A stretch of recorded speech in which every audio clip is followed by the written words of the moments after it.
Hello, welcome to Module 12 of the course on application of spectroscopic methods in molecular structure determination.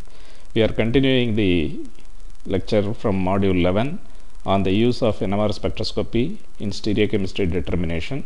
In this module, we will consider the nuclear over-Hauser effect, how it is used for determining stereochemistry of organic compounds, and also look at some aspects of the lanthanide shift reagent, how they are used for determination of stereochemistry of organic compounds. Now, we have already introduced the concept of nuclear over-Hauser effect in the earlier lectures, so let me just refresh your memory. Nuclear over-Hauser effect is defined as the change in the intensity of one spin when another spin transition is perturbed from the equilibrium population. What is important here is that the nuclear over-Hauser effect essentially depends on the close proximity of nuclear spin. In other words, if two hydrogens, one of the hydrogen has to be observed under nuclear over-Hauser effect conditions, it has to be in close proximity to the other hydrogen, then only it is possible to observe the effect of nuclear over-Hauser effect on these nuclear spins. Therefore, the distance relationship essentially gives important information about the three-dimensional molecular geometry. So, based on the nuclear over-Hauser effect, one can determine the molecular geometries fairly simply. The nuclear over-Hauser effect observed for a spin I when spin S is perturbed is given by this expression. This eta I is the nuclear over-Hauser effect when the spin I is observed and the spin S is saturated. This would be essentially the difference between the intensity of the signal in the absence and in the presence of nuclear over-Hauser effect. I is the intensity in the presence of nuclear over-Hauser effect, and I0 is the original intensity in the absence of nuclear over-Hauser effect, divided by the intensity in the absence of nuclear over-Hauser effect times 100 gives the percentage observed nuclear over-Hauser effect in terms of this expression.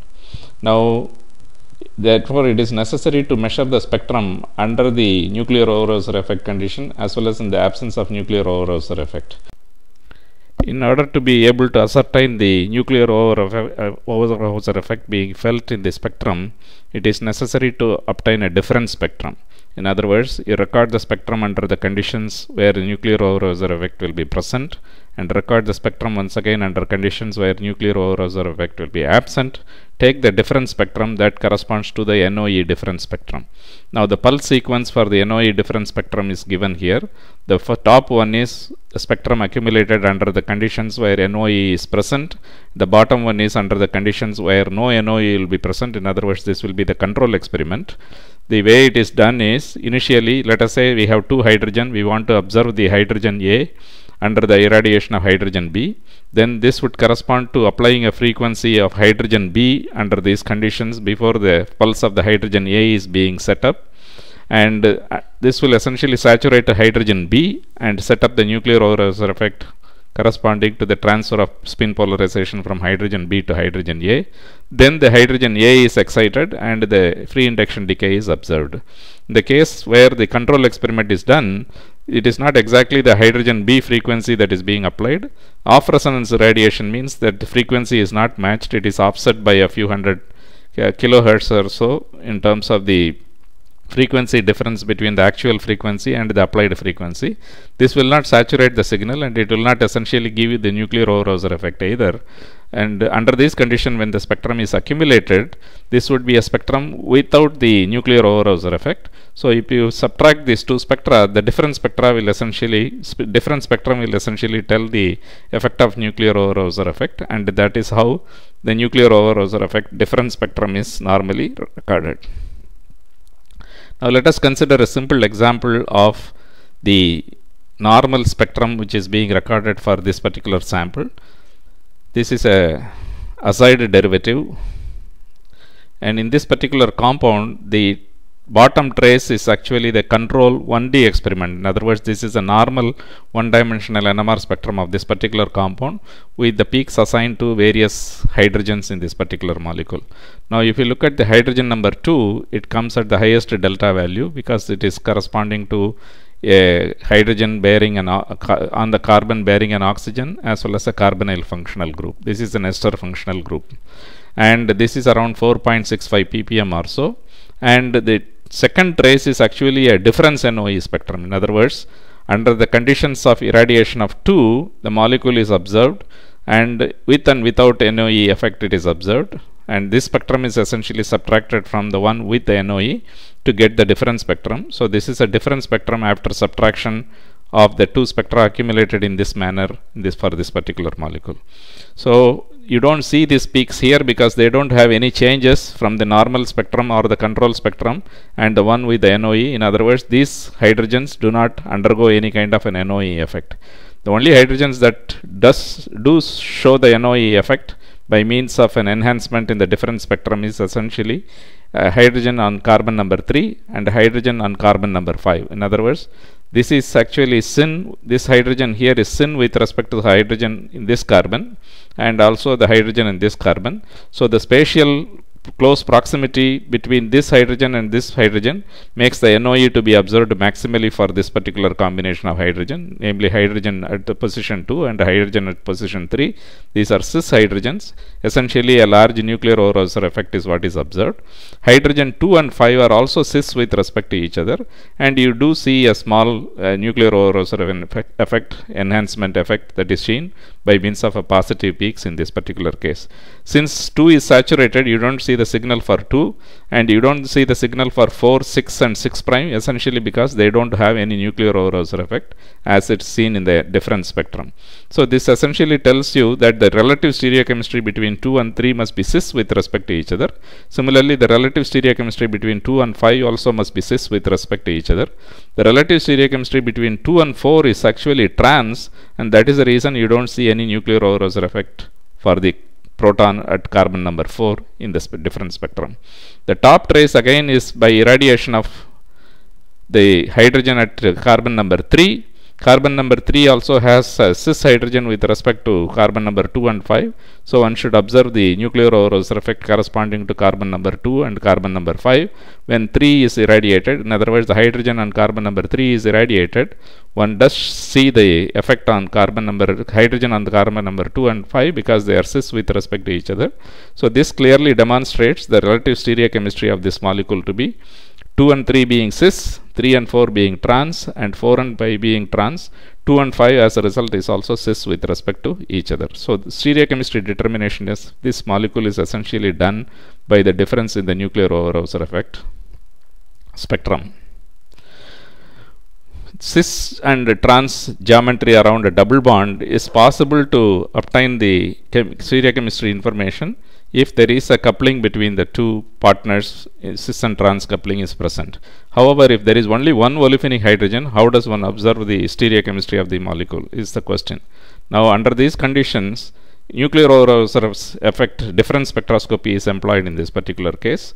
You can look at this hydrogen here. This is the only olefinic hydrogen present in this molecule. So it should be possible to pick this hydrogen and irradiate the hydrogen. Under the conditions of irradiation of this hydrogen, there is a 6% enhancement of the signal of this particular position hydrogen. So that indicates they are cis with respect to each other. In other words, there is no enhancement of this particular signal in the NMR spectrum. Similarly, when this particular methylene is irradiated under the conditions of nuclear over-Hausser effect, difference spectroscopy tells that there is a 10% enhancement in the hydrogen signal for this particular hydrogen. So one can mutually saturate either this hydrogen or this hydrogen and observe the relative nuclear over-Hausser effects in the difference spectra. If you take the opposite isomer, when this hydrogen is irradiated, there is no enhancement here.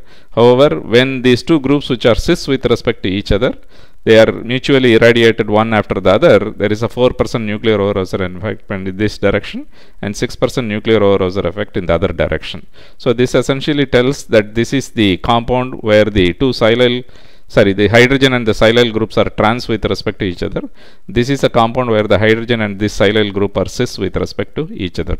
So in the absence of a vicinal coupling between the two partners of a olefinic hydrogen cis and trans, it is possible to obtain the ZE stereochemistry of the molecule based on nuclear over-Hausser effect and the difference spectrum, where the differences in enhancement can be very clearly seen between these two isomers.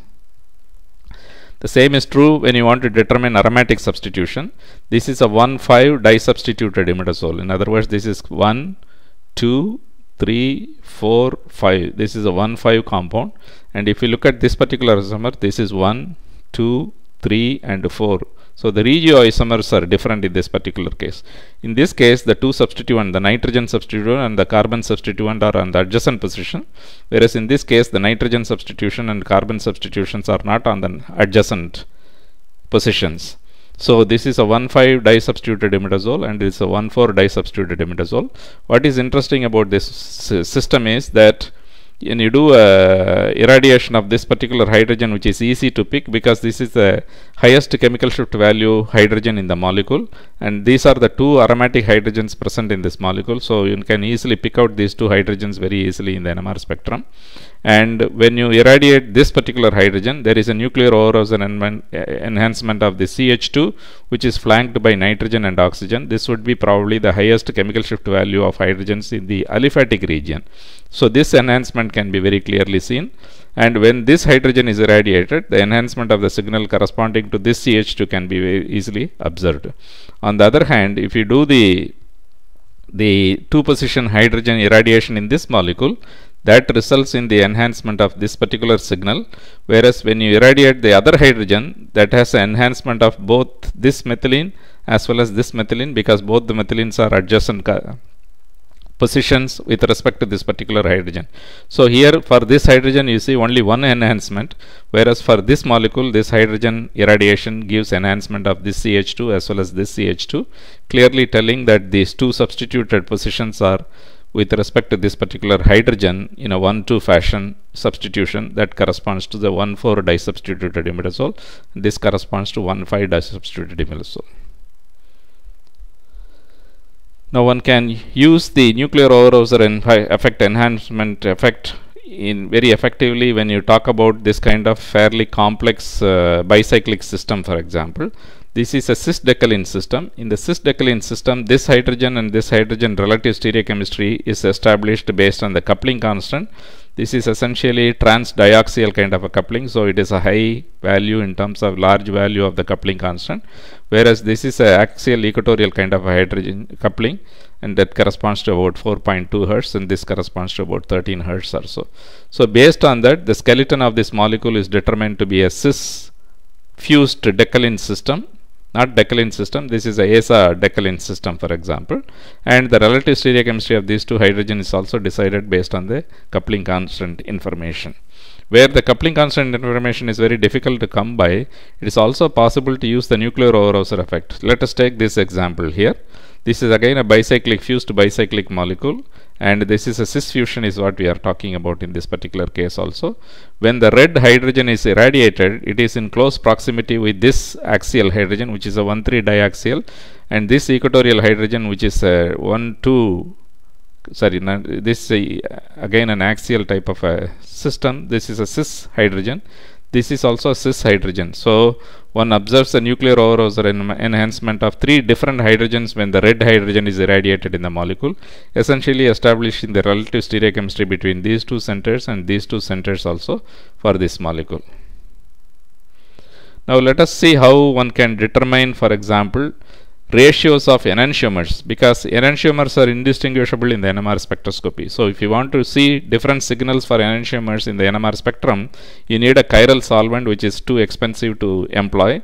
On the other hand, if one makes a salt or a ester derivative of an enantiomeric mixture, in this particular case this enantiomeric mixture of alcohol if you take, and treat it with a chiral acid chloride, which is also enantiomer, these two combinations essentially will 4 different isomers.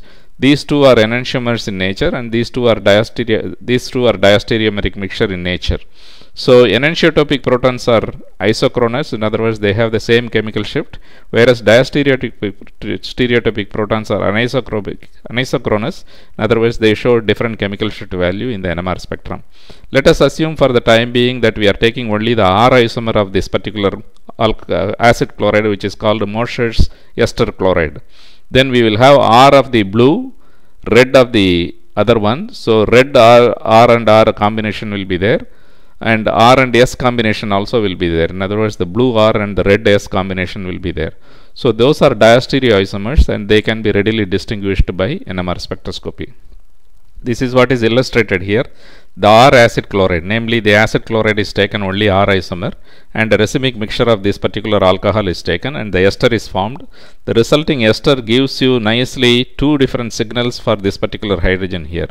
This hydrogen, which is a tertiary hydrogen here, which is adjacent to the in other words, let us take this methyl group. This is a methyl region is what we are looking at. These two peaks are corresponding to the tertiary butyl functional group in this molecule, and this corresponds to the CH3 functional group in this molecule, for example. If you take the alcohol alone, this will simply give a doublet for this hydrogen, this methyl group, because it is split by this hydrogen into a doublet, and this also will give only one kind of a tertiary butyl group corresponding to a mixture of enantiomers. On the other hand, when it is reacted with an active acid chloride and this is formed, this ester is formed, this is a diastereomeric ester. You have the R acid chloride and racemic alcohol, so you will have RR combination and RS combination, and that corresponds to two diastereomers being present. The two diastereomers are easily distinguished. This is identified. This CH3, which was originally a doublet because of the hydrogen, now two doublets are seen, one corresponding to the RS isomer, the other one corresponding to the RR isomer. So if one integrates these peaks, one can easily identify how much of RR and how much of RS is present in this molecule, which in turn can tell you about the enantiomeric excess or enantiomeric ratio of the two molecules. Since we have taken a racemic alcohol, the ratio is nearly 1:1 in this particular case. Similarly, the tertiary butyl group is also taken as the RR and the RS isomer. Each one gives a singlet for the tertiary butyl functional group, and from this integration also one can tell that we are dealing with the racemic alcohol of compounds in this particular case. Now this is a 60 MHz NMR spectrum of the plus isomer of the Mosher's ester of racemic phenyl tertiary butyl carbonyl. In other words, this is the compound essentially, and this is essentially the difference is that you have a methyl group here, whereas this is a phenyl group here. That is a difference. So the pure isomer plus isomer of the ester and the pure plus isomer of the alcohol is shown in the inset here. Let me just see. For example, this is a racemic mixture of alcohol with the acid chloride, and this is one of the pure enantiomers of the alcohol. You can see here one of the diastereomer corresponds to the alcohol plus alcohol, which is over here, and the other diastereomer, which is not present in the pure plus alcohol, is missing in this particular case. So the enantiomerically pure alcohol gives only one peak. The enantiomerically not pure, in other words the racemic mixture of alcohol, gives two peaks corresponding to this particular signal. There is no coupling partner to this hydrogen, so it is a diastereomeric mixture of esters is what is formed when it is treated with the Mosher's acid chloride, for example. So the example here essentially illustrates the fact that the Mosher's esters can be formed using this acid chloride alcohol reaction. When it does so, if you take a pure Mosher's acid chloride and a racemic mixture, it will give a diastereomeric mixture of esters which can be easily distinguished. Enantiomers cannot be distinguished, but diastereomers can be distinguished easily by NMR. That is the basic principle behind the technique that is being used. And one advantage of Mosher's salt or the Mosher's ester is that the diastereomer signals are fairly well separated, as you can see. So the integration of the signals and hence the ratio determination becomes easy.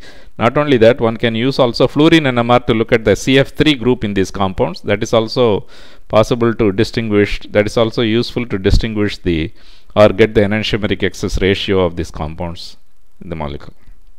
This is another example of a racemic mixture is taken and a pure S isomer is taken with the R isomer of the Mosher's ester. In other words, R isomer of Mosher's acid chloride is reacted with the racemic alcohol here and a pure S alcohol in this particular case. R and S denotes the absolute stereochemistry, please recall, and otherwise refer to the Nasipuri book as to determination of the absolute configuration of these centers in these molecules. So in this particular case, the olefinic hydrogen appears in this region. In the racemic mixture, of course, there will be two isomers corresponding to the RR and the RS Here R and S configurations are there, here only R configuration is there. So RR combination and RS combinations are diastereoisomers. They will give two different peaks in the NMR for this particular hydrogen. Similarly, this hydrogen which is bearing the ester functional group, that also comes as two isomers. So integration of this peak essentially tell you how much of the R alcohol and how much of S alcohol is being present in the system as far as the enantiomeric enrichment is concerned or enantiomeric excess is concerned. In the case of the pure RS isomer, this is only one enantiomer that we are talking about, so it gives only one peak. So this peak which is coming around 6.5 or so and 6.6 or so, this peak here essentially corresponds to this peak here, and this peak here which is 5.57 and this is around 5.57 essentially corresponds to the S isomer. So one can assign the tall peaks to the S isomer of the alcohol and the small peaks to the R isomer of the corresponding alcohol. Now we have also seen the effect of lanthanide shift reagent on chemical structures when it coordinates to certain Lewis basic sites in the organic molecule. This is familiar to you already, this has been introduced. This is a McConnell equation. It depends on the angle of the coordination site to the europium to the hydrogen under observation divided by R cube. Since there is a distance relationship, since it is varying with respect to the power 3 of the distance, it rapidly falls off as the distance moves further and further away from the europium complexation center. This is nicely illustrated in the determination of stereochemistry of these two isomers. If you look at this molecule, there is a chiral center here and there is another chiral center here, but these two isomers are diastereoisomers. The nitro and OH are trans here, the nitro and OH are cis with respect to each other. So this is called the Z isomer and this is the E isomer of the compound. When the europium shift reagent is added, it is going to complex to the most basic site, which is this particular oxygen here, and with respect to this oxygen, if you look at when the europium is complexed here, the methyl group is cis with respect to that particular europium complexation site, whereas here this would be trans. In other words, the distance between the europium, oxygen and the methyl will be much larger in this Z isomer compared to in the case of the E isomer. So the Z isomer, because the distance is much larger, should show a smaller effect in terms of the induced chemical shift value to the europium concentration. As you keep increasing the europium concentration, more and more complex should be formed, and the chemical shift value of these methyls, two methyls, should keep increasing as you increase the europium concentration. But to what extent it increases is decided by the slope of this particular curve. The one with the larger slope, if you look at, for example, the methyl group which is cis with respect to the other words the E isomer, where this is the E isomer where the OH and the NO2 are different, but the methyl is cis to the OH. The Z and E are determined between the NO2 and the OH group, but if you look at the methyl and the OH relationship in the E isomer, that is cis with respect to each E isomer. So the E isomer should give the strongest effect in terms of the induced shift as increase the concentration of the europium, whereas the Z isomer, where the methyl and OH are trans with respect to each other, gives a smaller slope or smaller slope with respect to the E isomer. So when you have both the isomers, if you determine the relative slope of these two curves that are seen here, the one with the larger slope obviously belongs to the one where the europium and the methyl coordination, the europium coordination and the methyl are cis with respect to each other, which is the E isomer in this particular case. One can also use the chiral shift reagent along with the Moser-Stahl to differentiate between the diastereoisomers. In other words, a diastereomer mixture of ester is formed. In addition to that, europium is also ordered to increase the shift. Where the resolution is not so good, you can also add the europium.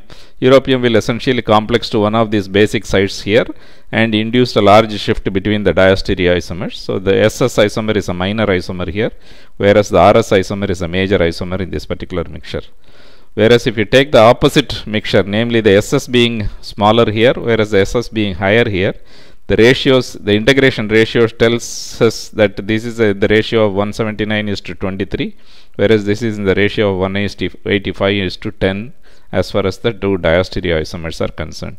Here a combination of Moser-Schuster along with the europium FO3 is used to distinguish and separate the two diastereoisomer signals in the NMR spectrum. On the other hand, if you take a racemic mixture, you get 1:1 signal intensity ratio for the racemic ester along with the europium FOD3 being added to the mixture for the separation of the signal. So what we have seen in this particular module, which is a brief module, is that stereoisomers can be distinguished by the stereochemistry can be distinguished from one another by comparison of chemical shift as well as coupling constant value. This was done in the previous module. Relative configurations can be established, comparison of the J value. This also we saw in the module 11. NOE difference spectroscopy can be used for determining molecular geometry and stereochemistry. This we saw in this particular module. A chiral lanthanide shift reagent can be used to distinguish diastereoisomers, and chiral lanthanide shift reagents can be used to determine the enantiomeric excess of a mixture. And of course, the Mosher's salt method, Mosher's ester method can be used for distinguishing enantiomeric excess of compounds in a racemic mixture or in an enantiomerically excess compound. It is possible to distinguish them by NMR spectroscopy by forming the diastereomeric mixture of esters using a Mosher's acid chloride. Thank you very much for your attention. Once again, I would like to recommend these books for the stereochemical aspects or the NOE effect and so on can be learned from these nicely written books. Thank you for your attention once again.